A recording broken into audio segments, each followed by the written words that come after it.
Assalamualaikum warahmatullahi wabarakatuh. Waalaikumsalam warahmatullahi wabarakatuh. Selamat siang kawan-kawan sekalian. Salam sehat, salam bahagia. Pada hari ini kami dari Persatuan Tunanetra Indonesia Cabang Kabupaten Probolinggo sedang melaksanakan ngobrol santai ini dengan para narasumber yang siap untuk berbagi informasi dan wawasan terkait dengan situasi yang hari ini lagi berkembang di sekitar kita. Kegiatan ini adalah kegiatan untuk mensosialisasikan dan mengadvokasi sarana fasilitas cuci tangan agar terciptanya fasilitas tersebut menjadi aksesibel, ramah, dan inklusif. Jadi kami Persatuan Tunanetra disupport penuh oleh SNV untuk menyampaikan informasi ini. Untuk kali ini Pertuni Kabupaten Probolinggo telah kedatangan tamu yang istimewa.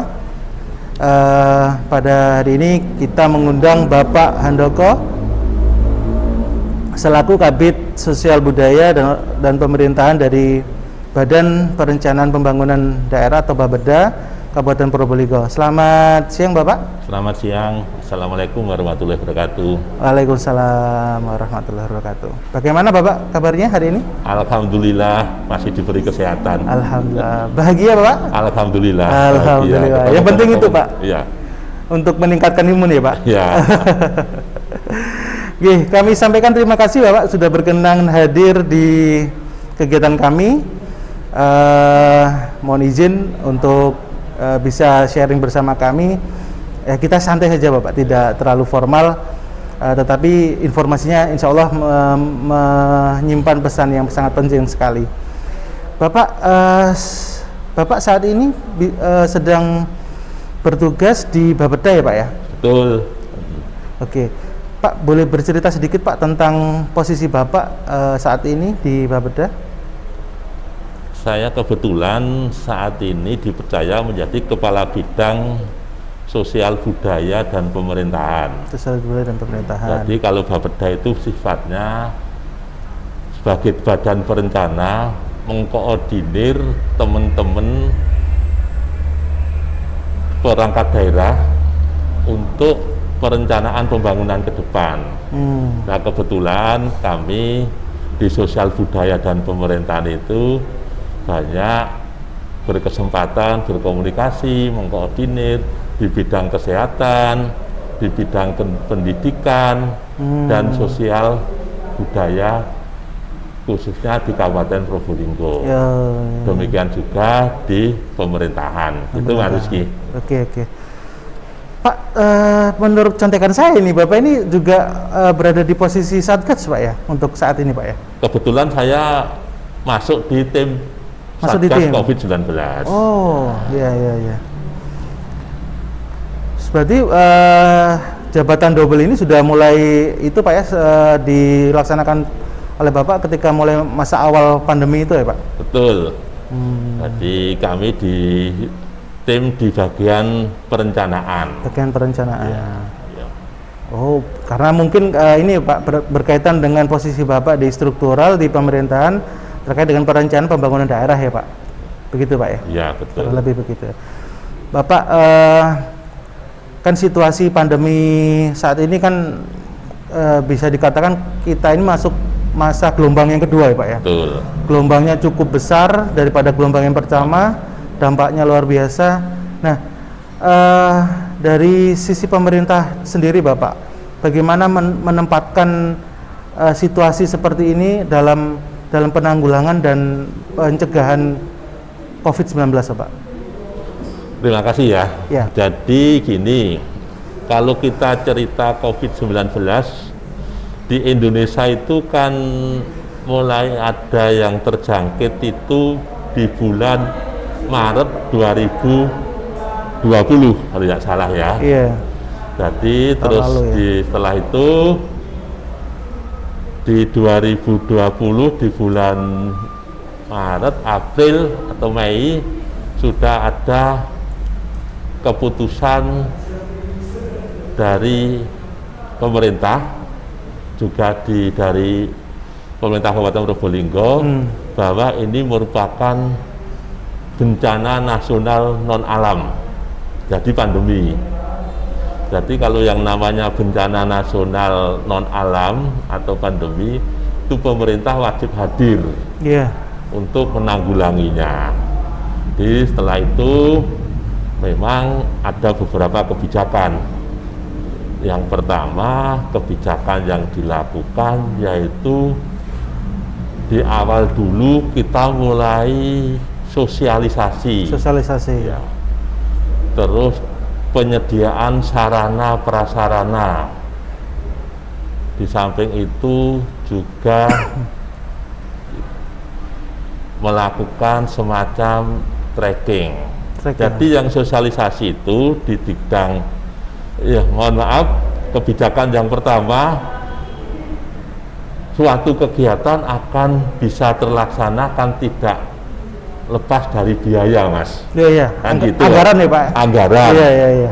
Tahun 2020 itu kalau kita bicara anggaran, hampir 30% anggaran APBD itu difokuskan untuk dana tidak terduga.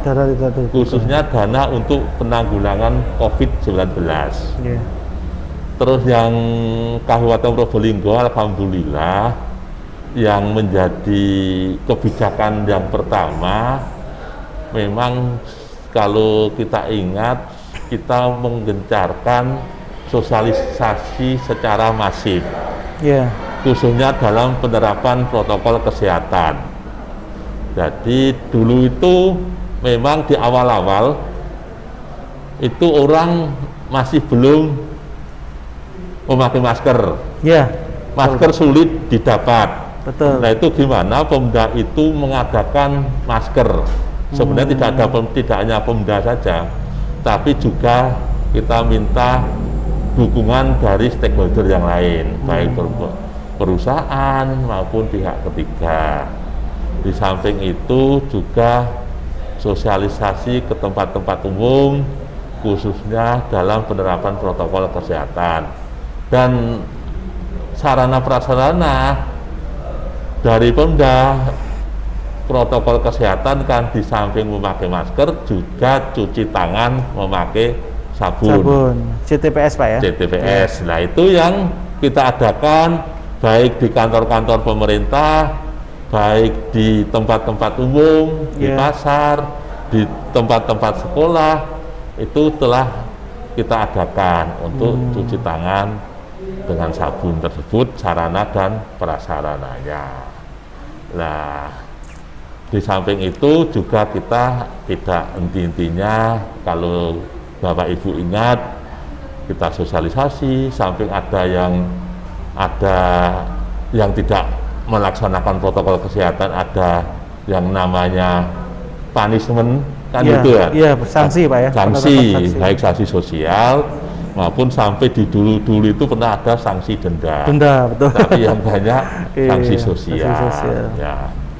Ya, ternyata alhamdulillah di bulan, mohon maaf, lupa lagi, di Kabupaten Probolinggo itu mulai awal sudah menerapkan apa yang dinamakan rumah sehat. Nah, apa rumah sehat itu? Jadi Kabupaten Probolinggo menyediakan tempat bagi masyarakat yang terpapar COVID dan tidak bergejala atau bergejala ringan itu di rumah sehat. Yang disebut dengan rumah karantina itu Pak? Nah betul. Jadi kita nyebutnya rumah sehat, sebenarnya sama dengan rumah karantina. Itu yang pertama di beberapa hotel. Keren di hotel. Betul ya. Nginep hotel gratis. Nginep di hotel gratis. Jadi di situ sudah disediakan lengkap. Sudah alat untuk mandi, tempat tidur, dan makan sehari-hari dengan vitamin, obat-obatan, vitamin dan lain-lain. Sampai sembuh Pak ya? Sampai sembuh, betul. Harapannya yaitu yang terpapar itu sudah nggak memikirkan yang lain-lain, yang dipikirkan menyembuhkan penyakitnya dan tidak menular ke masyarakat yang lain. Berarti kalau Pemda sudah hadir sampai sebegitu besar, berarti banyak anggaran dari dinas-dinas lain terserap dalam pandemi ini ya Pak? Betul, ya betul. Seperti kami sampaikan tadi, hampir 30%. 30% Dulu ya? itu teman-teman dari seluruh perangkat daerah larinya anggarannya dialokasikan untuk pandemi. Pandemi ini ya? Karena memang kita ingin melindungi masyarakat. Betul. Harapan kita kan seperti itu. Iya, iya. Ya, gitu Mas.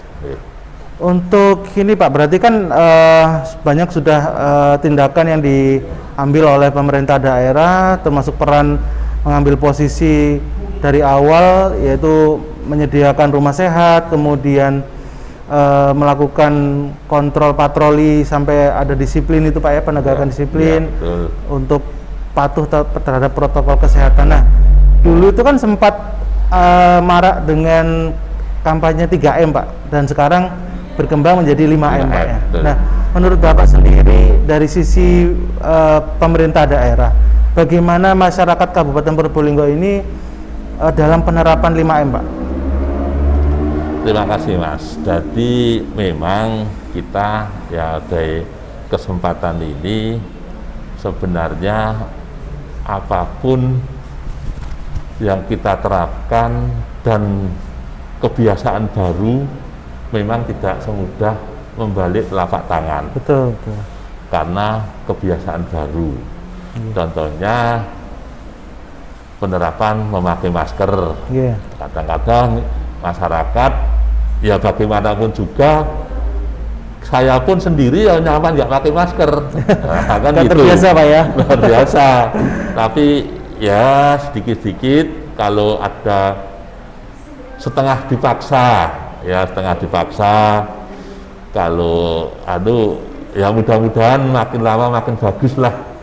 Karena memang itu untuk kita semua. Memang ada beberapa masyarakat yang yaitu tadi, mana yang nggak bisa bernapas, mana yang lain-lain, dan yang kedua cuci tangan. Cuci tangan memang ada di samping kebiasaan yang kita prihatinkan, sarana prasarananya yang sudah kita adakan pemeliharaannya mungkin masih perlu ditingkatkan.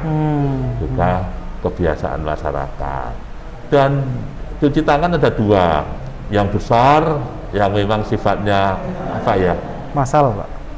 Paten ya. Paten itu permanen ya.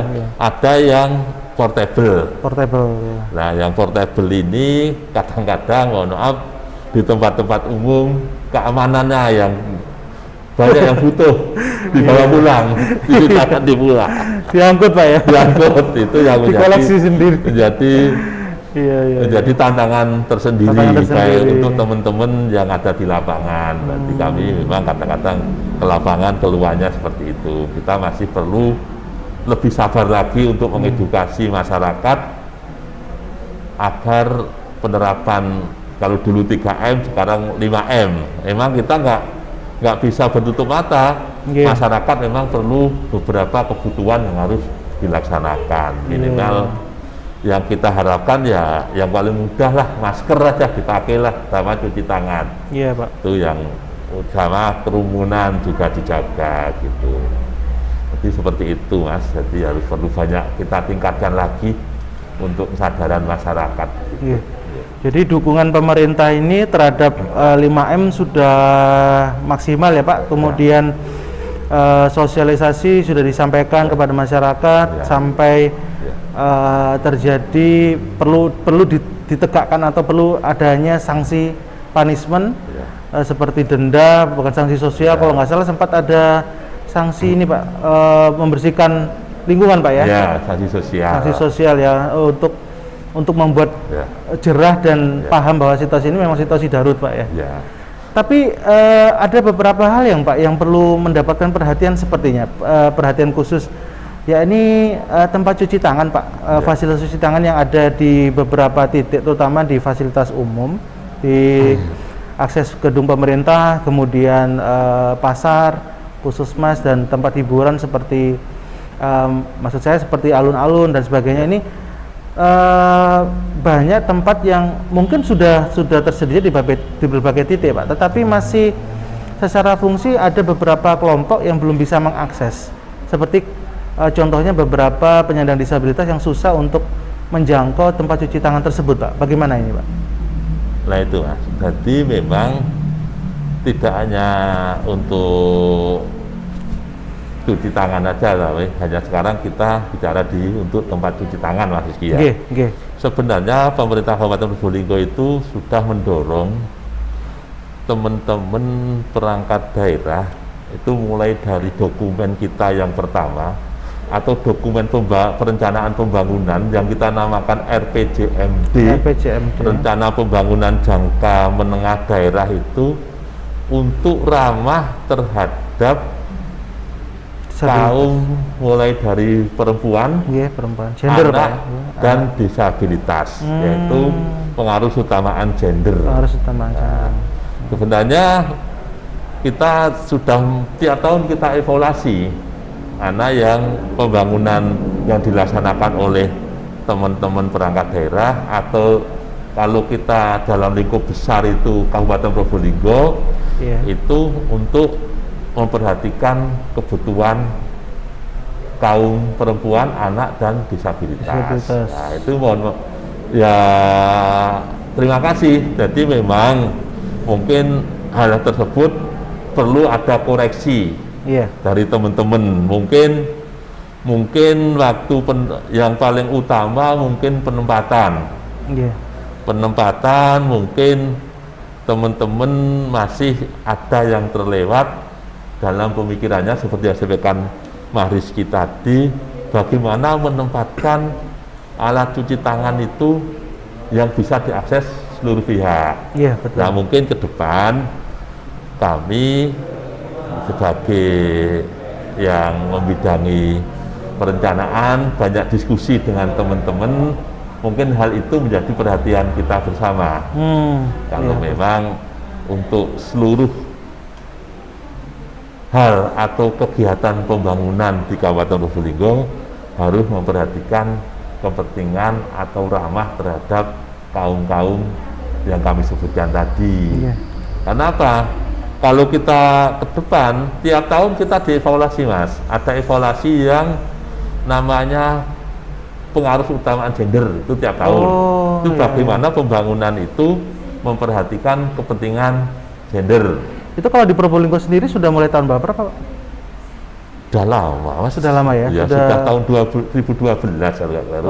Sudah mulai. Terus juga ada kemarin yang kita menerima penghargaan itu bagaimana menempatkan atau membuat kabupaten layak anak. Betul. Layak anak. Terus diharapkan nanti di pembangunan itu mulai tingkat desa sampai musyawarah pembangunan di tingkat desa, tingkat kecamatan, dan tingkat kabupaten, masing-masing kelompok itu kita hadirkan untuk kita ajak bersama. Kalau sekarang mungkin, mohon maaf, baru di tingkat kabupaten. Di Muserdam tingkat ke kabupaten, kita banyak forum-forum yang kita undang untuk sebagai memberi informasi kepada kita.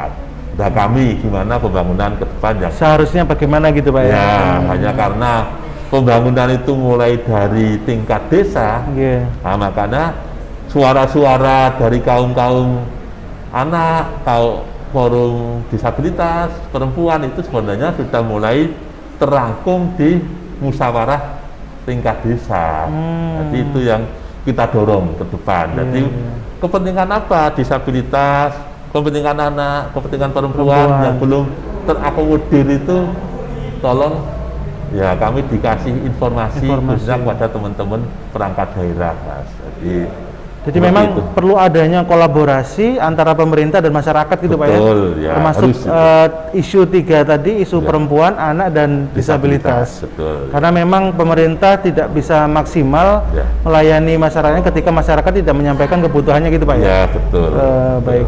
Artinya Pemda Kabupaten Probolinggo sudah membuka peluang akses terhadap penyampaian aspirasi dan kebutuhan terhadap masyarakatnya, Pak, ya. Betul. Sehingga nantinya perencanaan ke depan kebutuhan apapun, termasuk halnya dalam isu COVID ini, yang menjadi permasalahan adalah akses, salah satunya akses tempat cuci tangan juga menjadi terselesaikan, Pak ya? Ya betul. Malah sekarang kami tambahkan, sekarang COVID ini di samping di bidang kesehatan, kita sudah mulai menangani untuk bidang bantuan sosial di masyarakat yang terkena dampak dari COVID-19.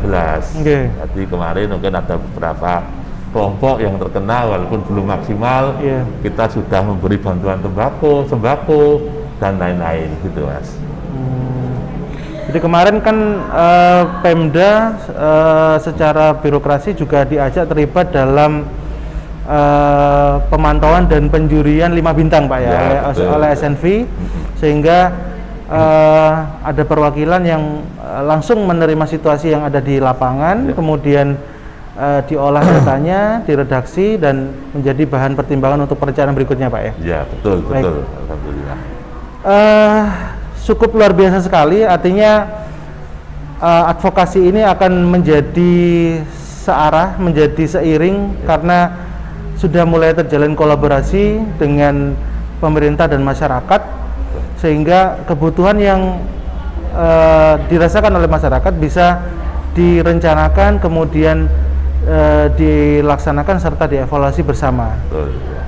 Ada pesan Bapak tentang harapan pembangunan ke depan, khususnya dalam masa pandemi ini, Bapak? Terima kasih. Jadi yang kita harapkan, yang pertama yang menjadi pikiran kita, memang pandemi atau COVID-19 masih ada. Nah, itu yang harus, jadi kita harus tetap melaksanakan protokol kesehatan. Tadi yang sudah disebutkan, dulu 3M, 5M, sekarang yang terakhir itu M, yang terakhir itu Manuto. 6M, Pak ya, terakhir Manuto, Nuruto. Itu yang terakhir. Jadi di samping 5M, kita juga ingin mendorong Bapak Ibu semua nanti dari Dinas Kesehatan yang banyak bicara untuk sadar melaksanakan vaksin. Itu yang penting memang. Iya, Pak. Vaksin itu karena apa? Kalau kita ibaratkan, ya ini untuk omongan bukan orang pendidikan, kami akan bicara tentang yang sudah menurut pemahaman kami, vaksin itu dapat dipahami seperti orang pakai helm. Jangan dipahami bahwa kalau sudah vaksin sudah kebal, bisa apa pakai helm itu tidak kecelakaan. Tidak kecelakaan. Ya, bisa kecelakaan. Tidak terluka kan, gitu, Pak ya. Dampaknya bisa diminimalisir. Ya gitulah. Di vaksin itu memang itu harapannya. Jadi bukannya malah kalau divaksin itu ada yang memberi informasi, memang setelah divaksin ada semacam ya gejala-gejala yang dirasakan gitu. Itu udah asal tidak memang ada, tapi itu akan dampak dari vaksin, dan memang keduanya seperti itu yang akan menjadi tameng kita bersama. Itu menurut pandangan kami juga yang orang awam di bidang kesehatan, kan, bukan di bidang kesehatan gitu.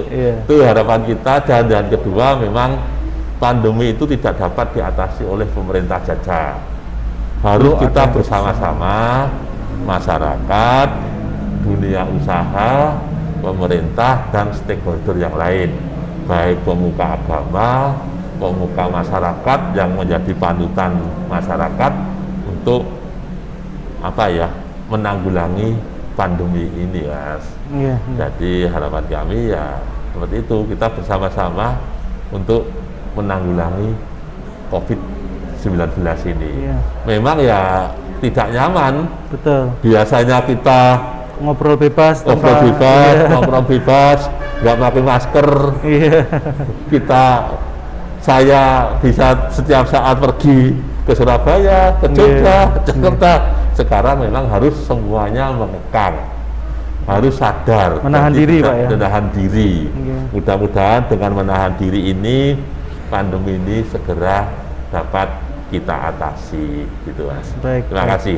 Baik, terima kasih Bapak. Jadi kesimpulan dari ngobrol kita pada siang hari ini, kawan. Jadi memang pemerintah ini mempunyai solusi yang banyak, tetapi solusi itu tidak akan maksimal jika tanpa adanya kolaborasi bersama masyarakat, begitu Pak ya? Ya, betul. Kemudian perlu adanya kerjasama yang sejalur seperti program vaksin. Perlunya masyarakat untuk memahami vaksin adalah sebagai alat untuk meminimalisir terpaparnya atau semakin parahnya situasi, karena itu tujuannya untuk membangun imun Pak ya. Betul. Bukan betul. untuk membuat tameng bebas gitu Pak ya. Nah, yang ketiga juga tetap patuhi protokol kesehatan, patuhi 5M agar pandemi ini bisa segera berlalu, yang sehat, yang sakit bisa segera sehat, kemudian perekonomian masyarakat bisa kembali bangkit, ya Pak ya. Kemudian masyarakat juga kembali bergairah untuk beraktivitas. Baik, terima kasih Bapak atas kesediaannya bersama kami berbagi informasi dan wawasan, sudah hadir dalam kesempatan pada hari ini. Baik kawan, sampai ketemu dalam podcast selanjutnya. Tetap patuhi protokol kesehatan, jaga diri, jangan lupa bahagia. Salam sehat. Assalamualaikum warahmatullahi wabarakatuh.